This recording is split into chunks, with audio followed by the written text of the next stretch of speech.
दोस्तों अगर आप यूपी बोर्ड के स्टूडेंट हो 16 फरवरी को आपको हिंदी का पेपर देना है तो ये वीडियो आपके लिए बेहद इंपॉर्टेंट है क्योंकि यूपी बोर्ड के 16 फरवरी के हिंदी के पेपर में ये गलती आपको भूल कर भी नहीं करना है। जितने भी यूपी बोर्ड के स्टूडेंट है वीडियो को एक सेकंड के लिए स्किप मत करना, एक एक पॉइंट को आपको बहुत ही ध्यान से समझना है। ये आपके बेहद काम की वीडियो है जिससे आप अपने 15 से 20 नंबर हिंदी के पेपर में बढ़ा सकते हो। तो जितने भी यूपी बोर्ड के स्टूडेंट है एक सेकंड के लिए वीडियो को स्किप मत करना, वीडियो को लाइक करके चैनल को सब्सक्राइब कर लो ताकि हर एक वीडियो का नोटिफिकेशन आपके मोबाइल पर आपको मिल सके।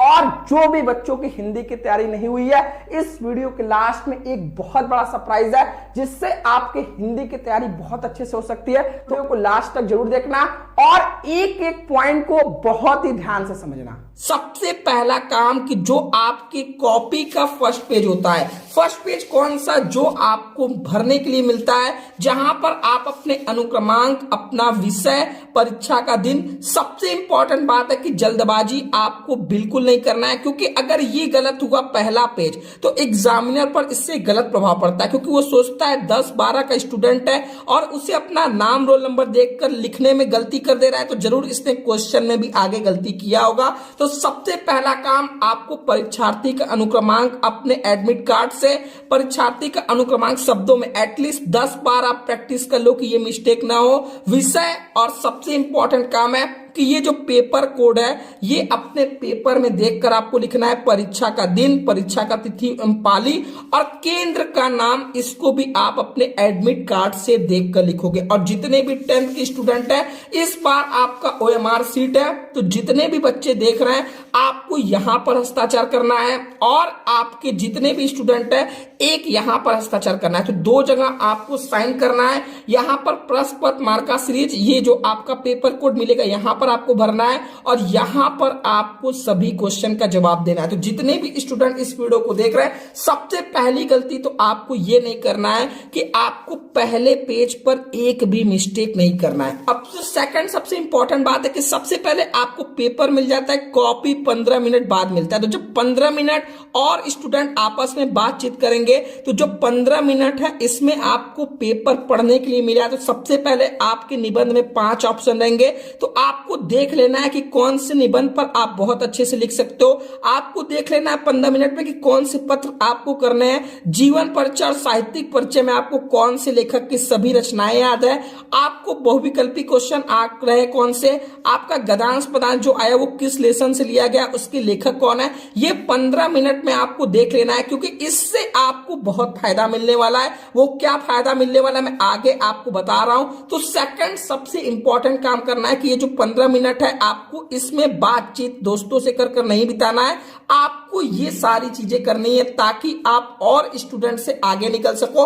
अब जो तीसरा सबसे इंपॉर्टेंट काम है, सबसे महत्वपूर्ण है कि जो आंसर का पहला पेज ऐसा आंसर रहे जो एकदम सही हो। जैसे यहां पर आप देख रहे हो मैंने एक पेज यहां पर लिखा है। जैसे यहां पर आप देखो कि आपके पेपर में 2 खंड है तो खंड क ख, तो सबसे पहले खंड क शुरू किया तो प्रश्नोत्तर संख्या 1। अब इसमें भी आपका 5 ऑप्शन 5 क्वेश्चन रहते हैं, 4 ऑप्शन रहते हैं। तो ऑप्शन कौन सा सही है ये भी लिखना है, साथ में कौन सा सही जवाब है ये भी आपको मेंशन करना और इसमें एक भी स्पेलिंग मिस्टेक नहीं रहना चाहिए। तो सबसे पहला काम कि आंसर का जो पहला पेज आपकी कॉपी जब चेक होने जाए तो जो पहला पेज हो इस पे एक भी गलती नहीं रहनी चाहिए। तो एग्जामिनर को भी लगना चाहिए कि इसमें से उसको एक भी गलती नहीं दिखेगा तो उसे लगेगा कि नहीं बच्चा पढ़ने वाला है और यही पेज आपको फुल मार्क्स दिलाएगा। क्योंकि अगर पहले पेज में गलती की, पहले पेज में आपका 1 नंबर 2 नंबर कटा तो वो हर प्रश्न से 1-1 नंबर काटता चलेगा। लेकिन अगर इस तरीके से एक भी गलती का मौका नहीं दोगे तो आपका एक भी नंबर नहीं कटेगा और आपको वो पूरे नंबर सभी क्वेश्चन पर देते चलेगा। तो सेकंड सबसे इंपॉर्टेंट काम है कि जो सबसे पहला पेज होगा उस पे आपको एक भी गलती नहीं देना है। कोई भी आंसर जो भी आप कर रहे हो कौन सा सही जवाब है उसको आपको सही से लिखना है और एक भी स्पेलिंग मिस्टेक नहीं करना है। अब जो नेक्स्ट पॉइंट है उसमें हर साल लाखों स्टूडेंट मिस्टेक करते हैं कि प्रश्न संख्या सही से नहीं डालते। जैसे आपके हिंदी के पेपर में यहां पर आप देखो जैसे खंड का है इस पे प्रश्न संख्या 1 में 5 क्वेश्चन है, ठीक है। तो अब आपको मेंशन करना पड़ेगा कि खंड क कर रहे हो प्रश्नोत्तर संख्या 1, क ख ग घ आंसर कौन सा सही है। जैसे यहां पर आप देखो कि एक बहुत ही ध्यान से समझना, जैसे प्रश्न संख्या 3 करो, ठीक है, तो इसमें पाठ का शीर्षक, लेखक का नाम, इसको ब्लैक पेन से आपने अंडरलाइन कर दिया।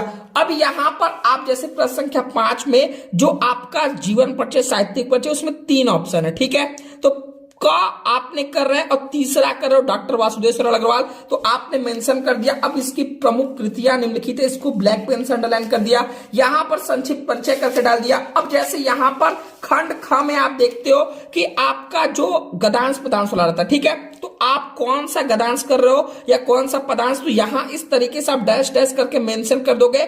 8वां का क कर रहे हो, संदर्भ डालोगे, फिर इस तरीके से अनुवाद, तो आपका एक भी नंबर नहीं कटेगा। तो जितने भी बच्चे इस वीडियो को देख रहे हैं, आप जो भी क्वेश्चन कर रहे हो उसका प्रश्न संख्या सही से डालो, क्योंकि एग्जामिनर को तभी पता चलेगा कि ये क्वेश्चन का जवाब आपने दिया है। अगर वहीं पर आप मिस्टेक करोगे तो वो कट करके आगे बढ़ जाएगा, क्योंकि उसके पास लाखों कॉपियां हैं। तो इसलिए प्रश्न संख्या आपको सही से डालना है। और सबसे इंपॉर्टेंट काम है कि हिंदी ग्रामर में, जैसे यहां पर आप देखो कि निम्नलिखित शब्दों में से किसी एक शब्द के 2 अर्थ लिखिए। अब आपको 4 दिया है, आपको किसी एक शब्द के सिर्फ 2 अर्थ लिखने, तो आपको यहां पर ये नहीं करना है कि चारों का जवाब दे दे, एग्जामिनर को लगेगा कि हम बहुत तेज है।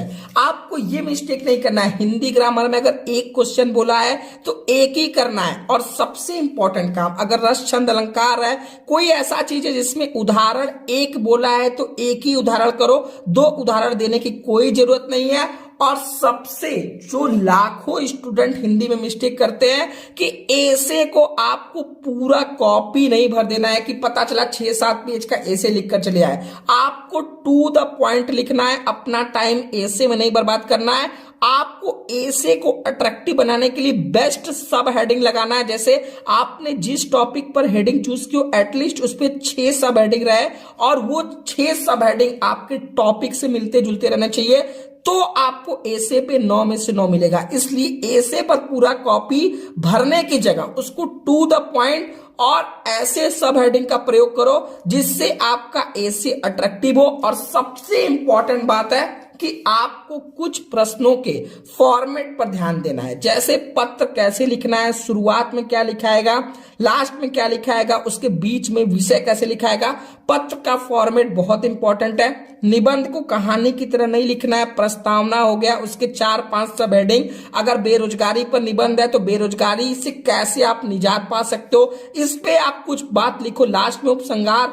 और जैसे साहित्यिक परिचय, जीवन परिचय, ठीक है, तो आपको इसको अट्रैक्टिव बनाने के लिए जन्म, माता पिता का नाम, आपके जो उसके जीवन में जो भी लेखक कवि है, अगर कोई इंपॉर्टेंट चीज है तो उसको मेंशन करो। और सबसे इंपॉर्टेंट बात है कि 2 नंबर आपको रचनाएं पर मिलेंगे। तो जो भी उन्होंने कोई कविताएं लिखी है, कोई कहानी लिखी है, कोई निबंध लिखी है, वो सब कुछ आप ब्लैक पेन से अंडरलाइन करके लिखो। और जैसे जो भी गद्यांश पदांश है तो पाठ का नाम, लेखक का नाम, उसको आप ब्लैक पेन से अंडरलाइन करो, क्योंकि एग्जामिनर को तुरंत दिखना चाहिए कि ये किस लेसन से लिया गया है, ठीक है। अब जैसे कहानी हो गया, खंड का हो गया, इसमें वर्ड लिमिट बोला है तो उसको फॉलो करना है। और हिंदी ग्रामर और जैसे एमसीक्यू क्वेश्चन हो गया तो जो सही ऑप्शन है उसी को लिखो। ये नहीं कि का दूसरा ऑप्शन टिक करके चले आए, आपको सही ऑप्शन भी मेंशन करना है। और इस तरीके से आपको लाइन भी मेंशन करना है कि दिखने में अच्छा लगना चाहिए, एग्जामिनर को लगना चाहिए कि नहीं 10-12 की स्टूडेंट इस क्वेश्चन को लिखे हैं। लास्ट सबसे इंपॉर्टेंट बात है कि आपके मन में यह रहता है कि सर हम पेपर कहां से लिखना शुरू करें, यानी हिंदी के क्वेश्चन को हम कहां से सॉल्व करना शुरू करें। तो आपके लिए 3 सबसे इंपॉर्टेंट बात बता रहा हूं। जैसे कि आपको सबसे पहले वो प्रश्न को करना है, अब चाहे वो लास्ट वाले क्वेश्चन से शुरू करो या पहले वाले क्वेश्चन से, आप जो भी क्वेश्चन से शुरू करो उसके पहले पेज में एक भी गलती आपका एग्जामिनर न निकाल पाए। दूसरा, आपके पेपर में 2 खंड या 1 खंड, जो भी खंड है, तो अगर कोई खंड को आप शुरू कर रहे हो तो कोशिश करो उसके सभी प्रश्नों को लगातार हल करें। ये नहीं कि खंड का 2 क्वेश्चन सॉल्व किए, फिर खंड ख में आ गए, फिर लास्ट का फिर 2 क्वेश्चन के, इस तरीके से नहीं। जो खंड का शुरू कर रहे हो सबसे पहले उसके सभी क्वेश्चन को आप सॉल्व कर दो। और ऐसे कभी भी शुरुआत नहीं करना है, क्योंकि इसको आपको बना बना कर लिखना है, बहुत टाइम लग जाएगा और स्टार्टिंग में ही आपके क्वेश्चन छूटने शुरू हो जाएंगे। तो आपको ऐसे को शुरू में नहीं करना है, लास्ट में करना है, सभी क्वेश्चन को करने के बाद।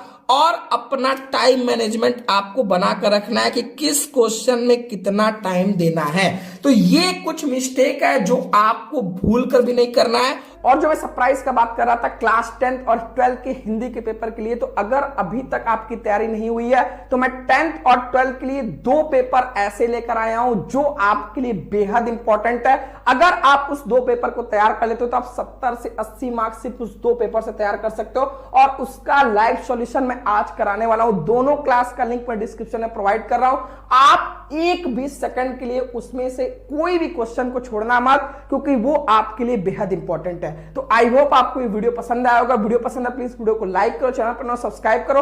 अगर कोई भी डाउट आपके मन में है तो कमेंट बॉक्स बताओ, आपके हर एक डाउट का कमेंट बॉक्स में रिप्लाई किया जाएगा। तो मिलता हूं आपसे नेक्स्ट वीडियो में, तब तक के लिए जय हिंद जय भारत।